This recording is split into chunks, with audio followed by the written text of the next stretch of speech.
नया topic start करते हैं।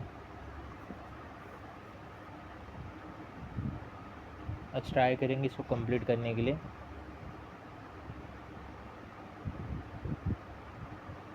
Deduction from gross total income.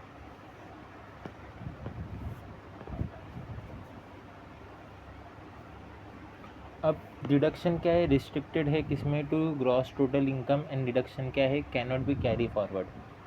ठीक है, फिर डिडक्शन किसमें अलाउ नहीं है उसकी बात करते पहले हम कि डिडक्शन किसमें अलाउ नहीं है। तो deduction long term capital gain में अलाउ नहीं है, शॉर्ट टर्म कैपिटल गेन में, ये सब में क्या है डिडक्शन क्या है, अलाउ नहीं। सिंपल सी बात है, बहुत सारे सेक्शंस आते हैं डिडक्शंस में। सारे सेक्शंस के रिगार्डिंग हम क्या करते, पढ़ना स्टार्ट करते हैं। सो पहला आता है कि भाई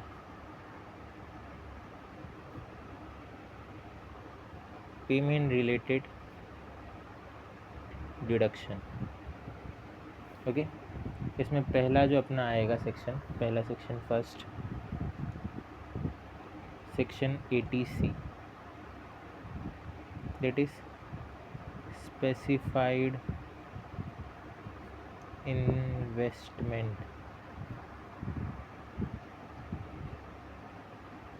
हम बात करते हैं स्पेसिफाइड इन्वेस्टमेंट की कि पहले तो भाई एलिजिबल कौन है। तो इसके लिए इंडिविजुअल एंड HUF दोनों ही भाई एलिजिबल है। मैक्स कितना अमाउंट का डिडक्शन मिलेगा, तो मैक्सिमम अमाउंट का जो डिडक्शन आता है वो आता है 1,50,000, बराबर।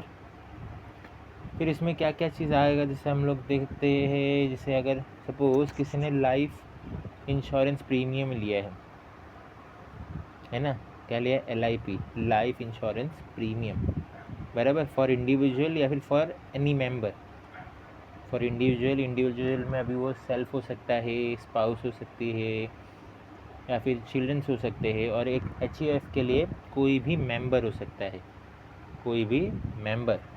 ठीक है, उस केस की बात करते हैं हम। यहाँ पे क्या बात कर रहे हैं, लाइफ इंश्योरेंस प्रीमियम की।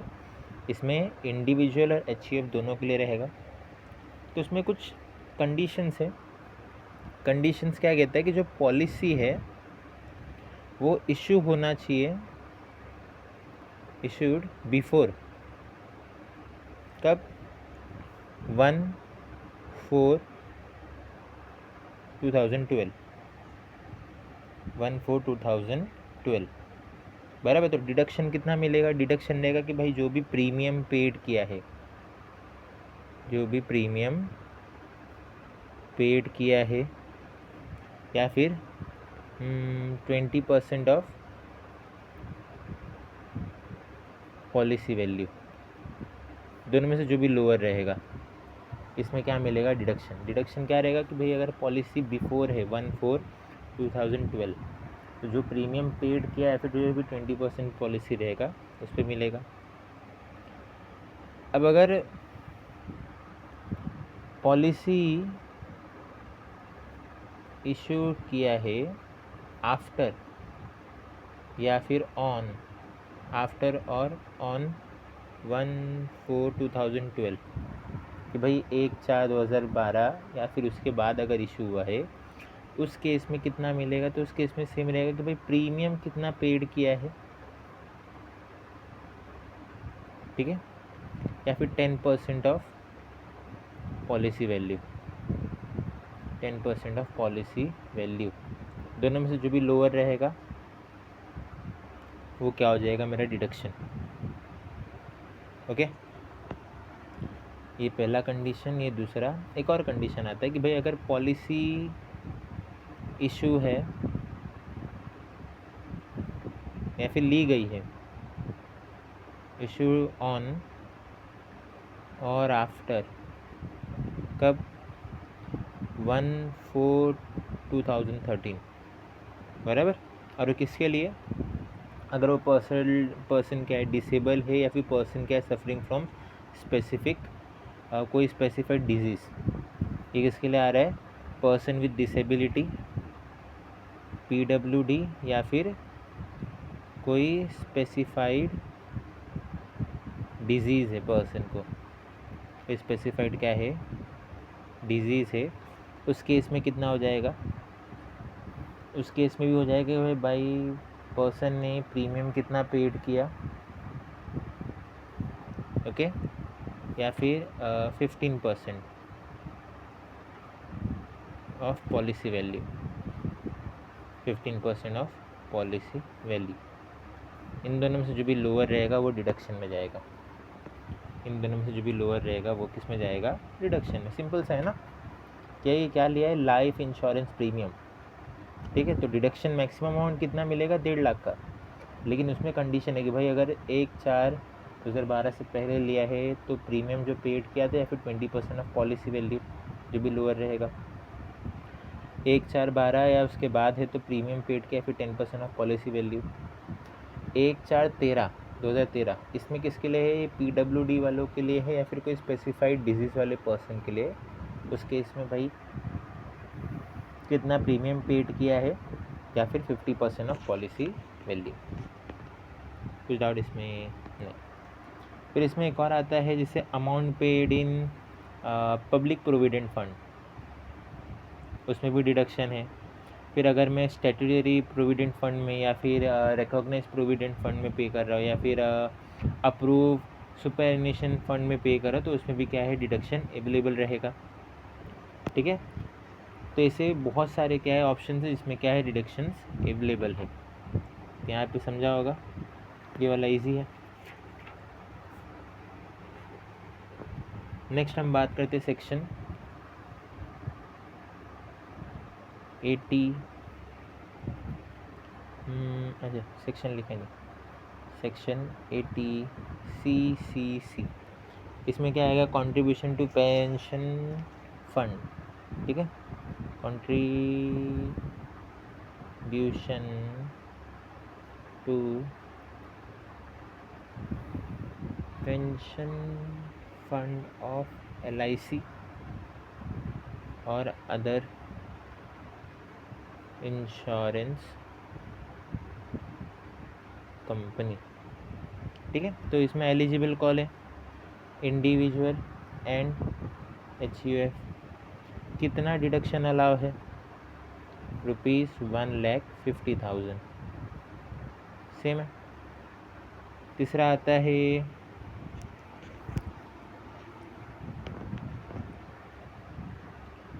Section 80CCD।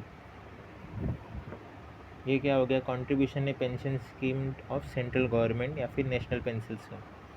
यहाँ पे हम लिख सकते हैं नेशनल पेंशन स्कीम है। इसमें कौन एलिजिबल है, कोई इंडिविजुअल एलिजिबल है। कितना रहेगा, तो इसमें आता है मैक्सिमम, इसमें भी कितना हो जाएगा, 1,50,000, ठीक है।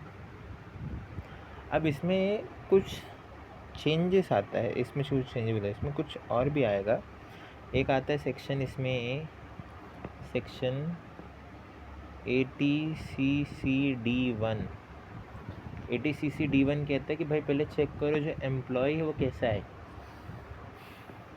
एम्प्लॉय कैसा है, बराबर, सैलरी पर एम्प्लॉय है या फिर कोई अदर देन सैलरी एम्प्लॉय है, ठीक है। तो उस केस में हम चेक करेंगे भाई एम्प्लॉय कंट्रीब्यूशन कितना है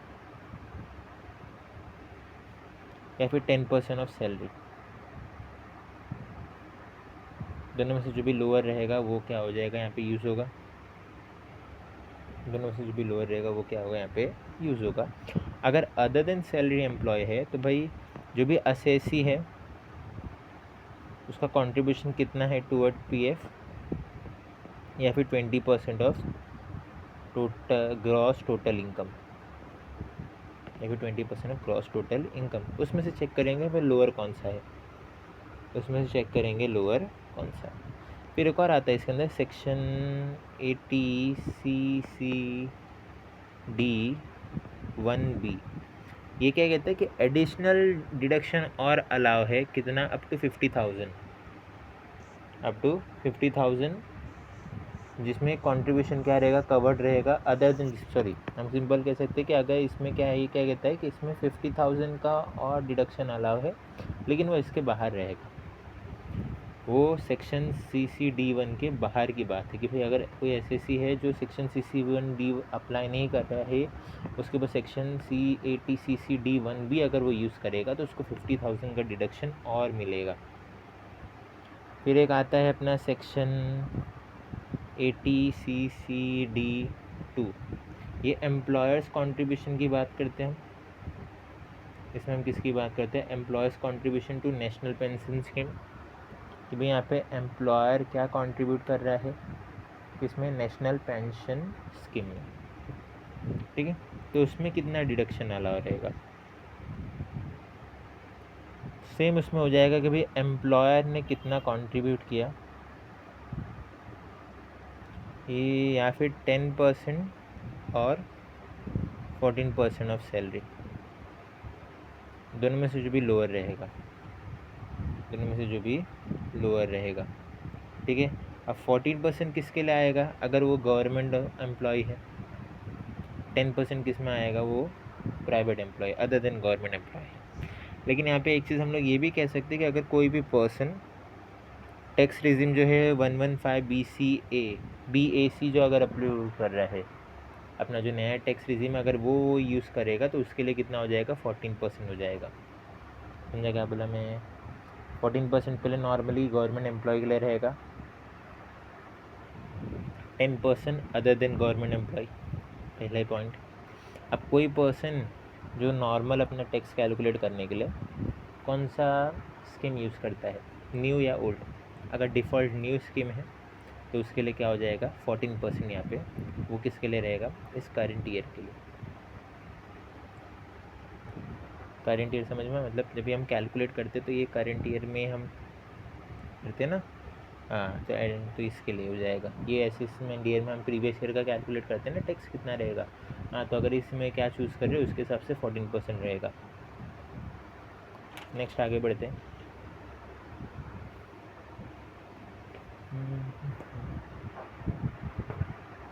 फिर अगर नेक्स्ट सेक्शन आता है, कौन सा, 3 हो गया, चौथा 2 ही हुआ, 3 हो गया, अच्छा। Section 80CCH contribution to Agnipath scheme, ठीक है, कंट्रीब्यूशन टू अग्निपथ स्कीम। अब इसमें एलिजिबल कौन है, वो इंडिविजुअल जो क्या है अग्निपथ स्कीम को में क्या है एनरोल्ड है, या फिर अग्निपथ कॉर्पस फंड में क्या है सब्सक्राइबिंग है। कब, आफ्टर 1/1/22। सिंपल सी बात है ना, अगर कोई भी इंडिविजुअल वो अग्निपथ स्कीम या फिर अग्निपथ कॉर्पस फंड में क्या क्या है सब्सक्राइब किया है, कब, ऑन और आफ्टर 1/11/22, 1/11/22। तो इसमें कहता है कि अगर सेक्शन 80CCH1 कहता है कि भाई 100% क्या रहेगा, डिडक्शन अलाउ रहेगा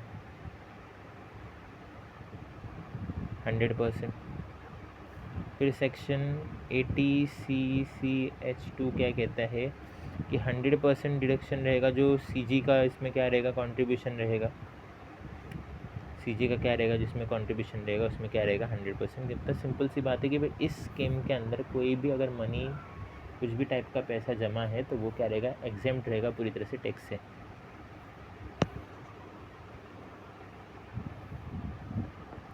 फिफ्थ, इसको याद रखना है, सेक्शन 80D, ये मेडिकल इंश्योरेंस प्रीमियम की बात होता है, या फिर हम यहाँ पे सेंट्रल गवर्नमेंट हेल्थ स्कीम की बात कर सकते हैं, ठीक है, मेडिकल इंश्योरेंस प्रीमियम।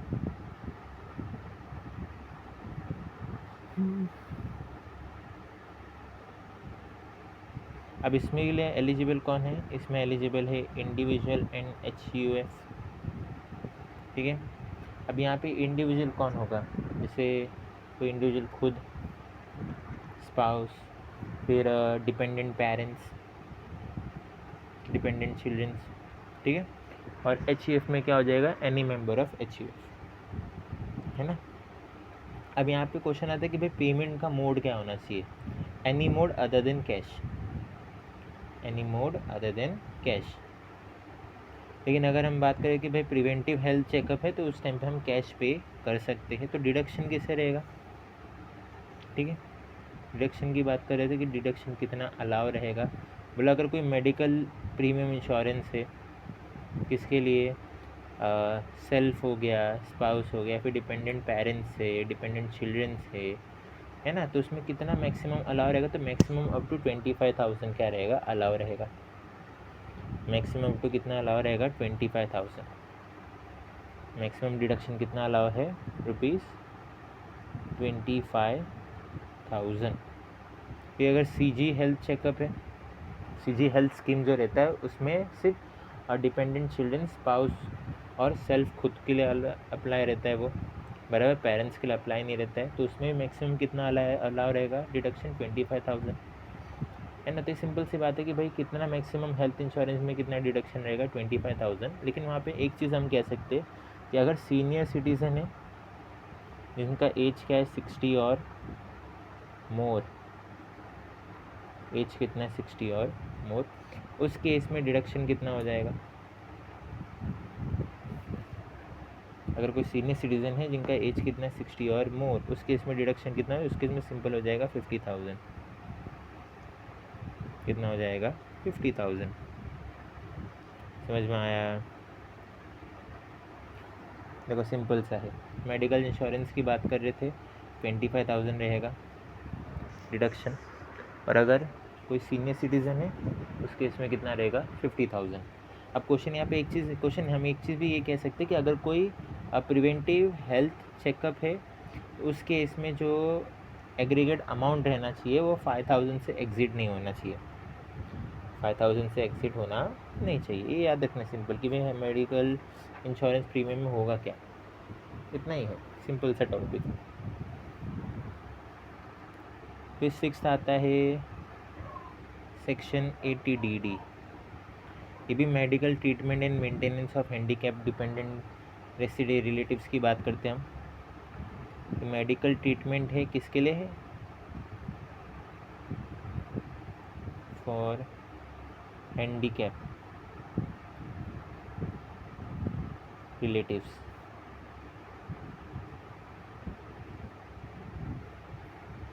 इसमें एलिजिबल कौन है, इसमें इंडिविजुअल एंड HUF दोनों एलिजिबल है, पहला पॉइंट, ठीक है। अब कितना डिडक्शन अलाउ है, तो बोला नॉर्मल डिसेबिलिटी है, कोई नॉर्मल डिसेबिलिटी है तो रुपीज़ अराउंड 75,000 डिडक्शन रहेगा, या फिर कोई बहुत ज़्यादा कोई अच्छी बड़ी डिसेबिलिटी है जहाँ पे मोर देन 80% बॉडी पार्ट्स क्या रहेगा, डिसेबल रहेगा, उस केस में ₹1,25,000 तक का डिडक्शन अलाउ है, उस केस में ₹1,25,000 का डिडक्शन क्या है, अलाउ है, ठीक है। नेक्स्ट सेक्शन 80DDB, ठीक है। अब कोई अगर स्पेसिफाइड डिजीज़ वाला पर्सन है, ठीक है, यहाँ पे हम डिडक्शन की बात करें कि अगर मेडिकल ट्रीटमेंट हो रहा है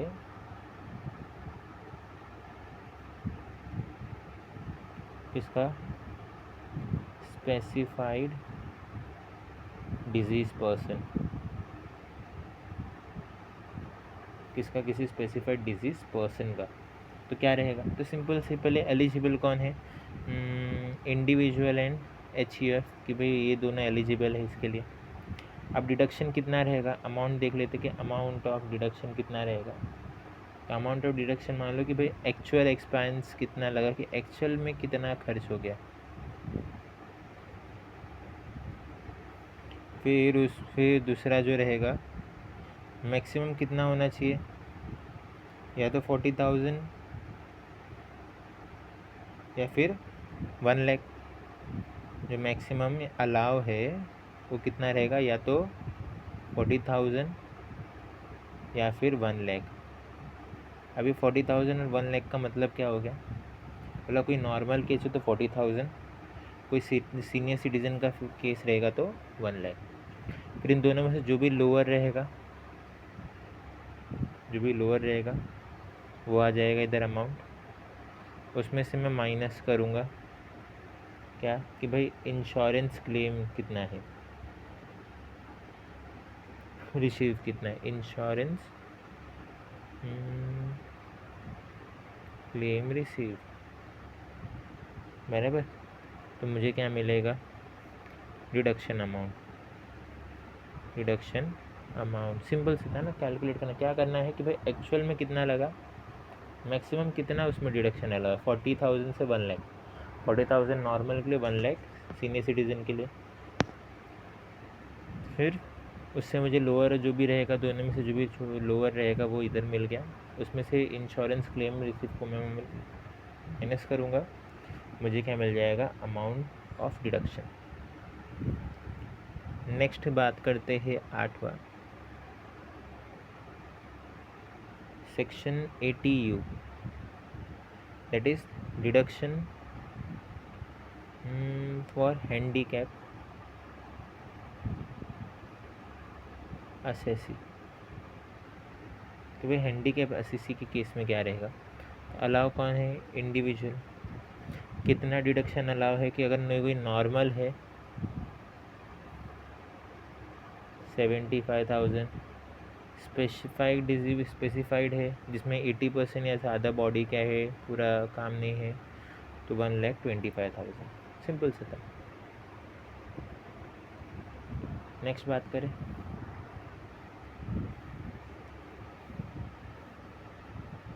नाइन्थ वन, सेक्शन 80E।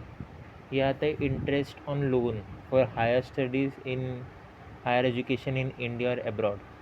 ठीक है, इंटरेस्ट जो है मैंने लिया है ना, इंटरेस्ट ऑन लोन।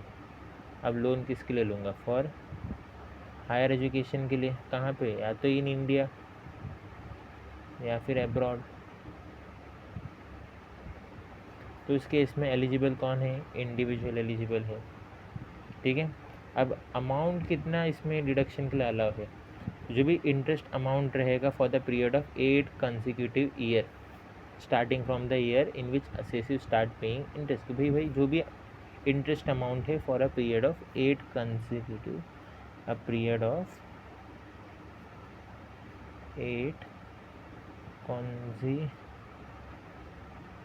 ईयर, बराबर। कितना अलाउ रहेगा डिडक्शन अमाउंट कि भाई जो भी इंटरेस्ट अमाउंट है फॉर अ पीरियड ऑफ 8, लगातार 8 साल के लिए जो भी रहेगा, बराबर। स्टार्ट कब से हो रहा है? जब से क्या हो रहा है? इंटरेस्ट पे करना स्टार्ट हो रहा है। अब डिडक्शन अलाउ इज़ अलाउड, किस डिडक्शन अलाउ रहेगा? If loan taken for education.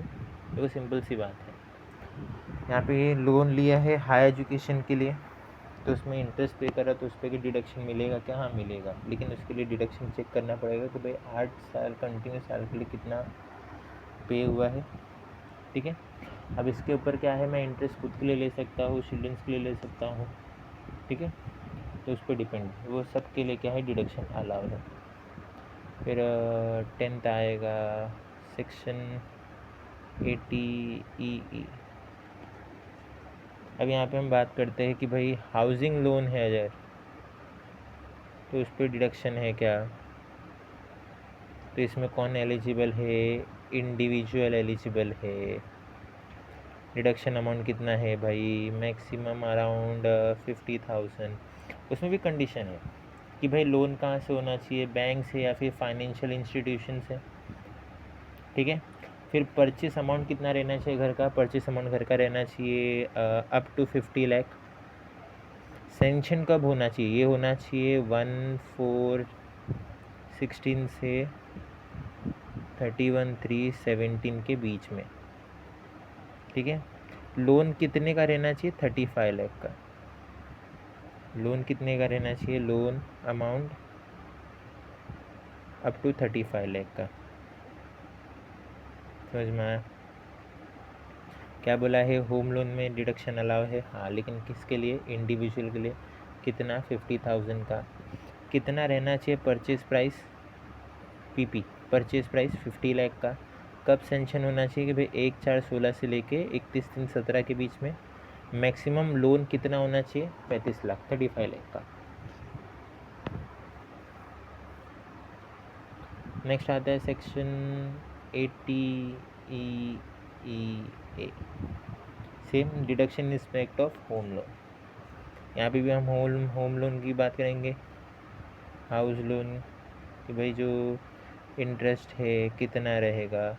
तो यहाँ पे आता है जो 80E में कवर्ड नहीं हो रहे हैं, उनकी बात करते हैं। 80E में कवर्ड नहीं हो रहे हैं, इसमें भी कौन एलिजिबल है, इंडिविजुअल एलिजिबल है। कितना अलाउ रहेगा डिडक्शन, 1,50,000 मैक्सिमम। कंडीशन क्या है, सेम है भाई कि प्राय ये बैंक या फाइनेंस इंस्टीट्यूशन से रहना चाहिए। इसमें क्या बोलेंगे हम, stamp duty. Stamp duty value कितना रहना चाहिए, 45 लाख। सेंक्शन कब होना चाहिए लोन, 1/4/19 से लेके 31/3/22 के बीच में, बराबर। और जब ये लोन सेंक्शन हुआ होगा ना, तो जो असेसी है वो दूसरा कोई घर ओन नहीं करना चाहिए। एट दैट टाइम असेसी के नाम पे कोई भी दूसरा कोई घर होना नहीं चाहिए, तभी क्या रहेगा, ये चीज़ पॉसिबल है। तभी ये चीज़ क्या है, पॉसिबल है। आगे बढ़ते, नेक्स्ट आता है सेक्शन 12 हो गया ना, 13, 80EEB। यहाँ पे आता है इंटरेस्ट ऑन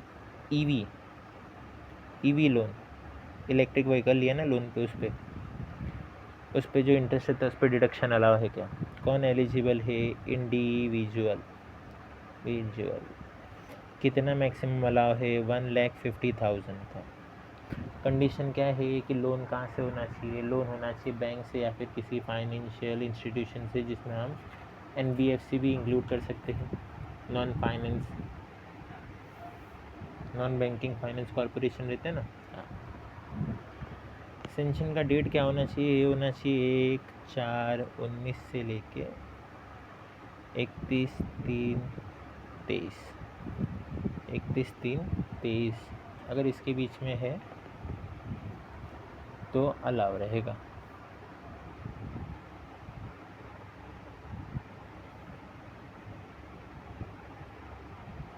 फिर नेक्स्ट आता है सेक्शन,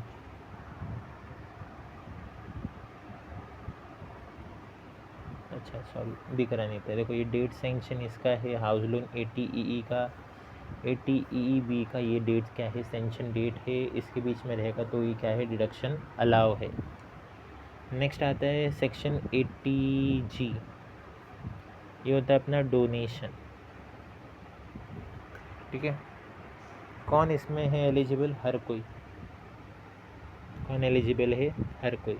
अब इसमें जो कैटेगरीज है कि भाई कितना डिडक्शन में अलाउ है, तो कैटेगरी से जैसे पहला आता है अनलिमिटेड कैटेगरी में क्या आता है अपना, नेशनल डिफेंस फंड आता है, then PM national relief fund आता है, देन CM रिलीफ फंड आता है, ज़िला साक्षरता समिति, national sport fund, national children's funds, Swachh Bharat Kosh, clean Ganga fund.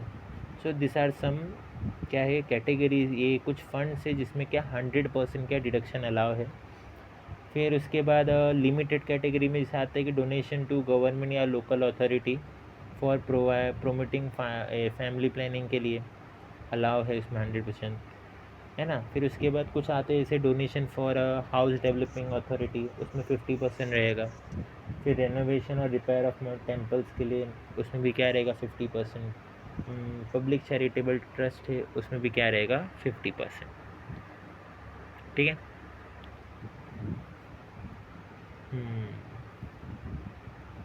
Okay, आगे बढ़ते हैं। 15 80 section 80GG, rent paid for house property.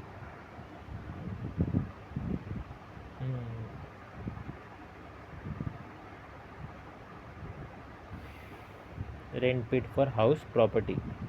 कौन एलिजिबल, इंडिविजुअल एलिजिबल है, कितना अमाउंट, कितना, या तो ₹5,000 पर मंथ, या फिर 25% अपना ग्रॉस टोटल इनकम, या फिर जो रेंट पे किया उसमें से माइनस कर देंगे 10% ग्रॉस टोटल इनकम।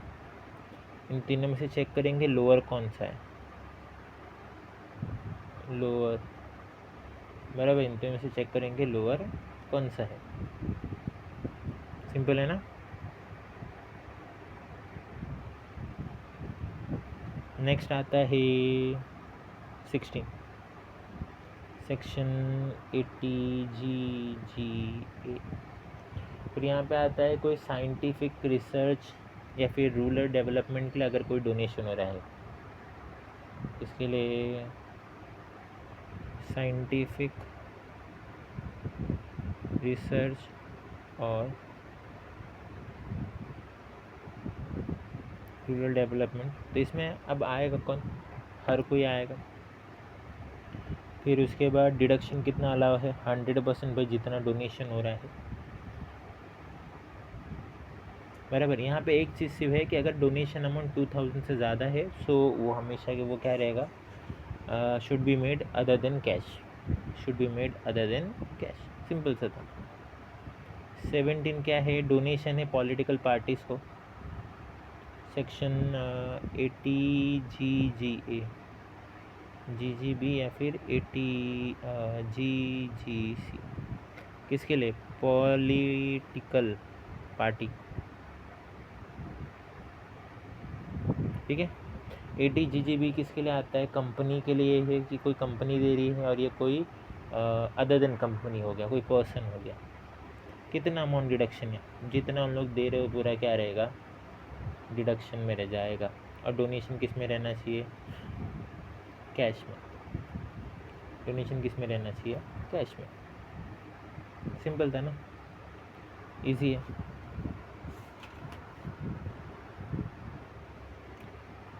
एक मिनट,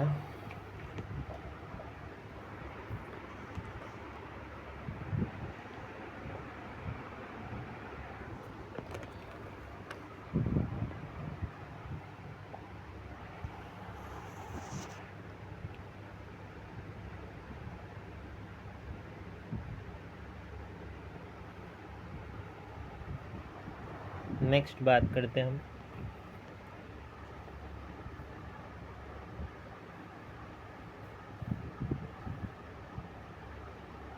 सेक्शन 80QQB। ये जो रॉयल्टी मिलता है ना हमें फॉर फ्रॉम बुक, तो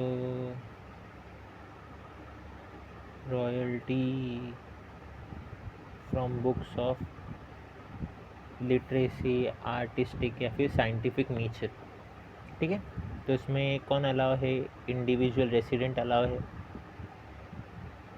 कितना डिडक्शन में अमाउंट रहना चाहिए, सिंपल सी बात है ना कि कितना रॉयल्टी पहले तो रिसीव हुआ है, चेक करो। उसके बाद मैक्सिमम कितना रिसीव हो सकता है, 3 लाख,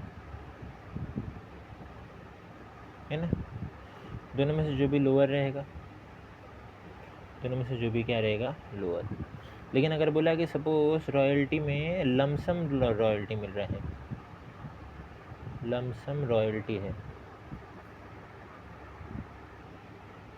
ना, तो उस केस में क्या हो जाएगा, जो भी अमाउंट रिसीव, जो भी अमाउंट क्या रहेगा रिसीव, या फिर 15% value of book sold, 15% value of book sold. फिर नेक्स्ट आएगा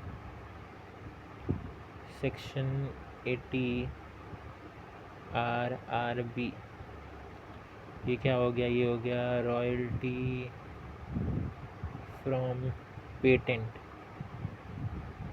कौन एलिजिबल है? Individual resident. सेम कितना रहना चाहिए? जो भी रॉयल्टी रिसीव है डिडक्शन अमाउंट कितना रहेगा? जो भी रॉयल्टी रिसीव किया या फिर 3 लाख, जो भी इसमें से क्या रहेगा लोअर, वो क्या हो जाएगा deduction amount.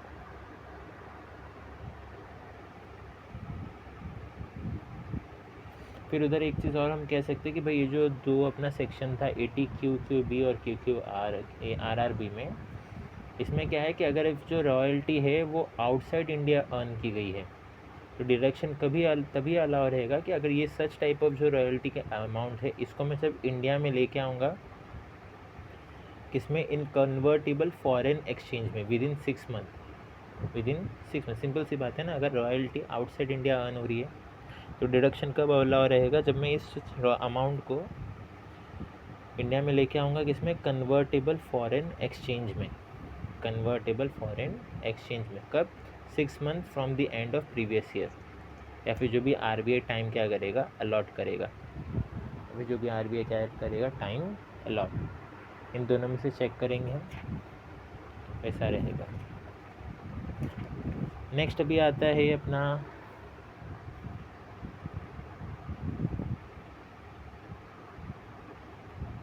Section 80 TTA, interest on saving account from bank, कि भाई जो इंटरेस्ट मिलता है सेविंग अकाउंट पे बैंक से, कॉर्पोरेटिव बैंक से या फिर पोस्ट ऑफिस से, उस पर कितना डिडक्शन अलाउ रहेगा? सिंपल है ना, पहले एलिजिबल कौन है? एलिजिबल तो भाई इंडिविजुअल और HUF दोनों रहेगा। कितना अमाउंट अलाउ है डिडक्शन के लिए? तो पहले तो चेक करो कि इंटरेस्ट अमाउंट कितना है। इंटरेस्ट अमाउंट चेक करने के बाद मैक्सिमम कितना डिडक्शन अलाउ है? 3000। चेक करो दोनों में लोअर कौन है, चेक करो दोनों में लोअर कौन है। नेक्स्ट आता है सेक्शन 80 TTV, ये तो सेविंग हो गया ना। अब ये हो गया इंटरेस्ट ऑन डिपॉजिट, कहाँ से? बैंक से, कोऑपरेटिव बैंक से, पोस्ट ऑफिस से। तो इसमें कौन है? इसमें आते हैं सीनियर सिटीज़न। इसमें कौन आता है? Senior citizen who is resident. Amount कितना अवेलेबल है कि भाई कितना इंटरेस्ट मिला अमाउंट पे, या फिर मैक्स टू मैक्स 50,000। दोनों में से जो भी क्या रहेगा लोअर रहेगा, दोनों में से जो भी क्या रहेगा लोअर रहेगा।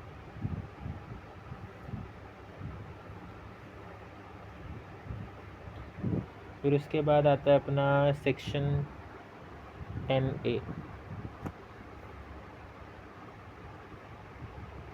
10A ये होता है स्पेशल प्रोविजन से फॉर किसके लिए? न्यूली स्टेब्लिश यूनिट SEG पता है? SEZ sorry, special economic zone कहते हैं हम इसको।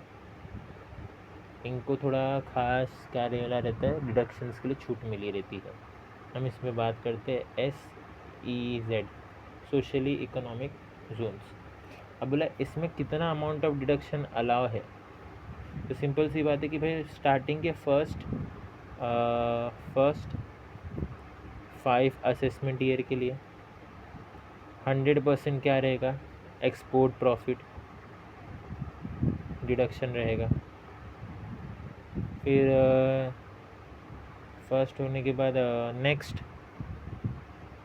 5 असेसमेंट ईयर के लिए ये हो जाएगा 50%। उसके बाद का नेक्स्ट 5 असेसमेंट ईयर के लिए क्या हो जाएगा कि भाई अमाउंट डेबिट कितना हुआ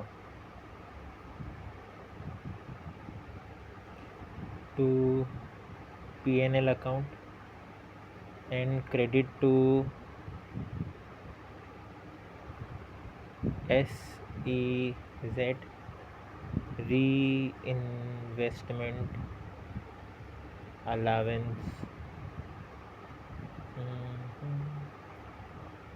रिजर्व अकाउंट, डेबिट कितना हुआ और क्रेडिट कितना हुआ, या फिर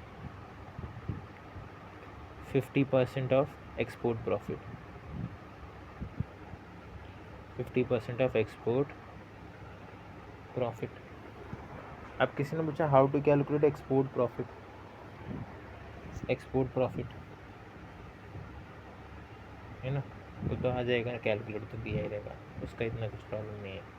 तो ये समझ में आया डिडक्शन, आई होप समझा होगा। एक रिवीजन ले लेते हैं कि भाई ATC क्या है, स्पेसिफाइड इन्वेस्टमेंट के लिए है, कौन करेगा, इंडिविजुअल या फिर HUF, कितना अलाउ है, 1.5 लाख तक का, जैसे यहाँ पे दिया ना। लाइफ इंश्योरेंस पॉलिसी है 1/4/12 के पहले है, तो प्रीमियम जो पे है या फिर 20% ऑफ पॉलिसी वैल्यू, 1/4/12 है उसके बाद है, तो प्रीमियम जो पे है या फिर 10% पॉलिसी वैल्यू, और 1/4/13 के बाद का, लेकिन यहाँ पे आता है PWD, पर्सन विद डिसेबिलिटी या फिर स्पेसिफाइड डिजीज़ वालों के लिए, तो उनके लिए कितना है प्रीमियम जो पेड किया, फिर 15% पॉलिसी वैल्यू। फिर ATCCC क्या है, कंट्रीब्यूशन टू पेंशन फंड, इसमें कितना अलाउ है, 1.5 लाख तक का। फिर ATCCD किस में आता है, नेशनल पेंशन आता है, स्कीम आता है गवर्नमेंट्स के, इसमें कितना अलाव है, इसमें भी 1.5 लाख तक का अलाव है, लेकिन इसमें कुछ कंडीशंस आते हैं कि अगर ATCCD1 अप्लाई हो रहा है तो उसमें चेक किया जाएगा कैसा पर्सन है, सैलरी है या फिर अदर देन सैलरी पर्सन। फिर अगर ATCCD1B है तो उसमें एडिशनल 50,000 का और मिलता है डिडक्शन। फिर अगर ATCCD2 है तो यहाँ पे एम्प्लॉयर कंट्रीब्यूशन आ जाता है कि भाई एम्प्लॉयर कितना कंट्रीब्यूट कर रहा है, फिर 10% या फिर 14% सैलरी, 14% किसके लिए, गवर्नमेंट एम्प्लॉय के लिए, अदर दिन गवर्नमेंट एम्प्लॉय है तो 10% हो जाता है। फिर ATCCH किसके लिए आता है, भाई अग्निपथ स्कीम में कितना कंट्रीब्यूशन हो रहा है, उसमें 100% क्या रहेगा, डिडक्शन अलाउ रहेगा। फिर मेडिकल एंड ATD क्या कहते हैं, मेडिकल इंश्योरेंस प्रीमियम की बात होती है, बोला वो इंडिविजुअल HUF के लिए कितना रहेगा, 25,000, और अगर कोई सीनियर सिटीज़न है जो 60 या अबव है तो 50,000। फिर ATDD क्या आता है, मेडिकल ट्रीटमेंट है हैंडीकैप रिलेटिव के लिए, नॉर्मल डिजीज़ रहेगा तो 75,000, 80% बॉडी ज़्यादा डिसेबल है तो 1,25,000। फिर ATDDB में क्या है, सेम फॉर स्पेसिफाइड डिजीज़ के लिए है, तो उसमें कैलकुलेट करते हैं कि एक्चुअल में कितना एक्सपेंस था, मैक्सिमम 40,000 से 1 लाख तक का रहेगा, 40,000 नॉर्मल के लिए, 1 लाख किसका रहेगा, सीनियर सिटीज़न का।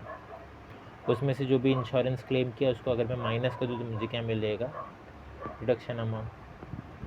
ATU में सेम आता है कि भाई अगर नॉर्मल है तो 75, स्पेसिफाइड डिजीज़ है जिसमें मोर देन 80% बॉडी इफेक्ट है तो 1,25,000। फिर अगर हायर स्टडीज़ के लिए कोई लोन ले रहा है तो उस पर इंटरेस्ट क्या रहेगा, तो बोला इसमें इंटरेस्ट के लिए चेक करना पड़ेगा कितना अमाउंट डिडक्ट रहेगा, तो चेक करो इंटरेस्ट कितना पे किया है फॉर द 8 कॉन्जिक्यूटिव ईयर्स में। हाउसिंग लोन से इंडिविजुअल ने लिया है, 50,000 मैक्स टू मैक्स क्या होगा, डिडक्शन मिलेगा, कब, जब प्राइसिंग वैल्यू 50 लाख है, ये सेंशन ईयर है, और अमाउंट कितना रहना चाहिए लोन का, 35। वही अगर इसमें नहीं, ये दूसरा सेक्शन में आ रहा है ATEEA, तो 1.5 लाख तक का मिलेगा, लेकिन उस टाइम पे स्टैम्प ड्यूटी वैल्यू कितना रहना चाहिए, 45, और सेंशन का डेट क्या रहना चाहिए। EV लोन है, कितना मिलेगा डिडक्शन, 1.5 लाख तक का, ये सेंशन डेट के बीच में। डोनेशन है 100% डिडक्शन रहेगा। रेंट पे है 5,000 पर मंथ होना चाहिए।